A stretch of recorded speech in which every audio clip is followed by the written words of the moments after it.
Eelviimane ala Hyrox võistlusel on sandbag lunges ehk siis väljaasted liivakotiga, kus sul siis peab põlv paad puudutama ja siis vaheldumisi jalgadega pead edasi astuma 100 meetrit. Ja raskus sõltub siis kategooriast, näiteks Women Open ehk siis naiste tavakategooria on 10 kilo, Women Pro ja Men Open on 20 kilo ja siis meeste Pro on 30 kilone kott. Ja see kott on midagi sarnast sellele, kus sul on siis sangad siin ja see peab sul terve selle ala jooksul olema siis siin õlgadel niimoodi. Ehk siis seda ei tohi vahepeal maha panna, sina võid puhata väljaastete vahel, aga lihtsalt kotti ei tohi vahepeal maha panna, see peab sul siin õlgade peal olema. Ja üldjuhul on see jaotatud mingiks 4 rajaks, sõltub muidugi sellest ürituse platsist, aga üldjuhul on see radadeks jaotatud ja siis iga rada peab siis alustama stardijoone tagant.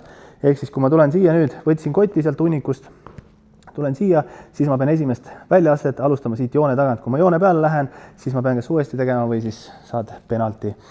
Ja nüüd, kui ma astun, siis reegel ongi, astu nii kaugele kui tahad, aga tagumise jalapõlv peab alati maad puudutama ja siis ülesse tulles pean täiesti sirgeks tulema. Ehk siis ma ei või siia kuskile madalaks jääda ja siit edasi astuda. Sammu pikkuse saadki valida ise nii pika kui tahad. Pikemate sammudega pead vähem väljaasteid tegema, samas pikemad sammud võivad sind rohkem väsitada, lühikesed sammud võivad olla natukene kergemad, samas siis sa pead rohkem samme tegema, nii et mängi ringi. Ja iga raja lõpus pead sa ka joonest üle astuma, ehk siis see on minu viimane samm siin, ma pean täpselt siit jalaga üle astuma, ops, ja tulema siia.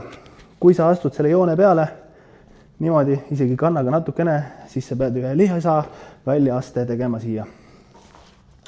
Ja väljaaste tehnika on suhteliselt selge, aga 2 erinevat meetodit, millega tehakse. Üks on selline, kus minnakse siis järjest ühest sammust teise, sirgeks, otse teise, mis on natukene kiirem võib-olla, aga samas natukene ka raskem.